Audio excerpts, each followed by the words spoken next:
Hello student, स्वागत है आपका हमारे चैनल में। आज मैं आपको टैली के बारे में बताऊंगा जीएसटी पेमेंट कैसे करते हैं, इसका एंट्री कैसे पास करते हैं।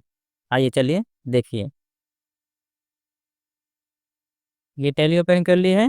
हम परचेस और सेल का एंट्री मारे हैं, आपको दिखाते हैं। ओके, यहाँ पे डबल डी प्रेस करते हैं, डे बुक में आ गए।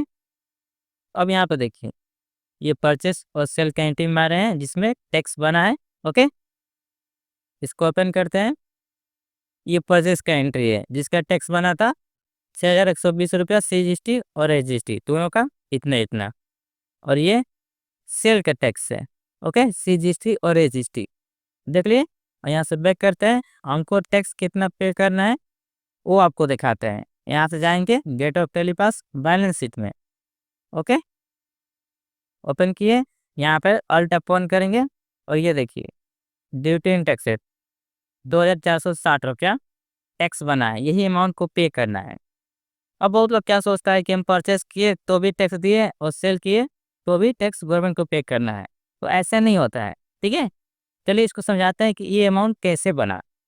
आइए देखिए, ये देखिए मान लीजिए हम परचेस किए थे कोई सामान 1 लाख का। ओके, जिस पे 12% टैक्स लग रहा था, CGST 6% और SGST 6%, जिसका टैक्स बना 12,000 परचेस का टैक्स। ओके, और सेल कर दिए उसी प्रोडक्ट को 1,20,000 में। ठीक है, जिसका टैक्स बना 7200, जिसका टोटल टैक्स हुआ 14,400। ओके, तो यहाँ देखिए टैक्सेबल अमाउंट क्या होता है। जो भी सेल का टैक्स होता है उसमें माइनस करते हैं परचेस का टैक्स, फिर जो बचता है वही अमाउंट गवर्नमेंट को पे करना रहता है। ओके, देखिए जैसे मान लिए यहाँ पे डालते हैं 14,400 और यहाँ पे परचेस का 12,000।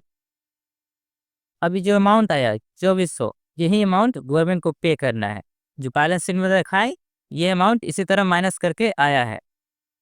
सेल का टैक्स तो माइनस परचेस का टैक्स, उसके बाद ये अमाउंट आ गया, इसी को पे करना है। ओके, यहाँ आपको समझा रहे हैं इस तरीके से।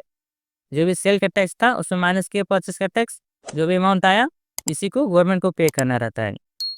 अब जैसे मान लीजिए किसी कंडीशन में सेल का टैक्स कम हो गया और परचेस का टैक्स ज़्यादा हो गया।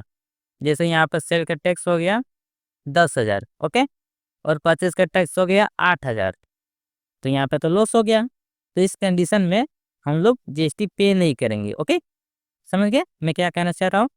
कि सेल का टैक्स ज़्यादा होता है परचेस का टैक्स से, तो वहीं गवर्नमेंट को टैक्स देना पड़ता है, अदरवाइज नहीं देना पड़ता है। ओके, बट फिर भी रिटर्न फाइल करना पड़ता है नील रेट से। ओके, तो ये समझ गए। इसी तरीके से ये अमाउंट GST का आया था, ड्यूटी इन टैक्सेस। ओके, इसी को पे करना है। चलिए पे करके आपको दिखाता हूँ।